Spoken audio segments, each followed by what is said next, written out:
Hi, folks, and welcome back to the Star Wars Library, where Star Wars is in print, and we're going back to the Marvel Comics today to talk about one issue, Marvel Star Wars number 60.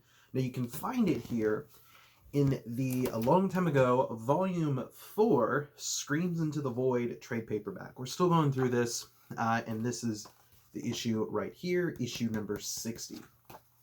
Now, this story is called Shira's Story. Now, basically, we're building up Shira Brie as a character. I've gushed about her in past episodes, particularly the one where I gushed about her in the Legacy of the Force. I know. But this is where we get a lot of her character development and more about her. And so it picks up right where the last ended. So Luke, Lando, and Chewie are getting these TIE fighters that we talked about, right? And they're using them on this Imperial base. And it's basically, using them to bomb them and take them out. So all throughout here in this story, it's really pushing a romance between Luke and Shira, which, I mean, we knew was coming, right? Or we have been seeing it. And so Shira starts calling Luke Ace.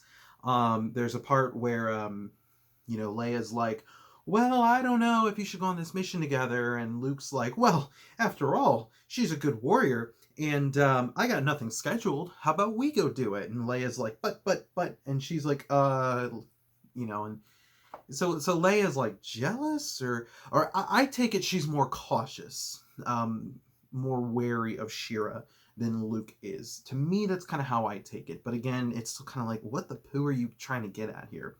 Anyways, Luke and Shira go to Shalaban, and it visits this memorial where she can basically spill her blood to remember this big thing that happened. And then, so most of this story is a flashback.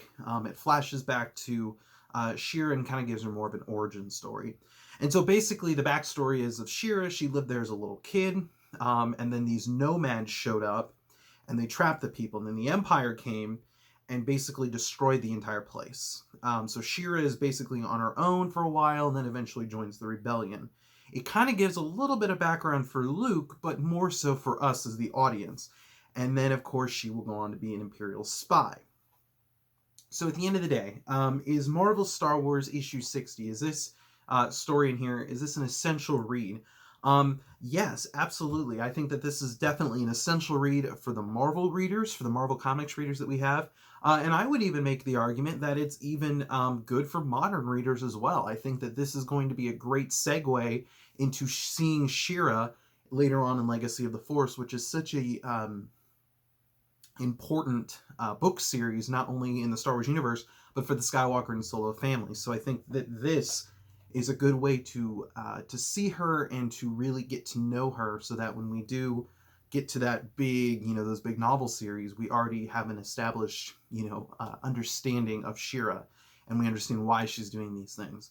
So I think it's pretty interesting. I do think that it's definitely worth your time, whether you're reading the Marvel series or whether you are skipping the Marvel series. I think that definitely Marvel 60 definitely is a good story, and definitely essential if you're going to learn more about Shira Brie. So thank you so much for tuning in, folks, and I will see you next time with another episode of the Star Wars Library.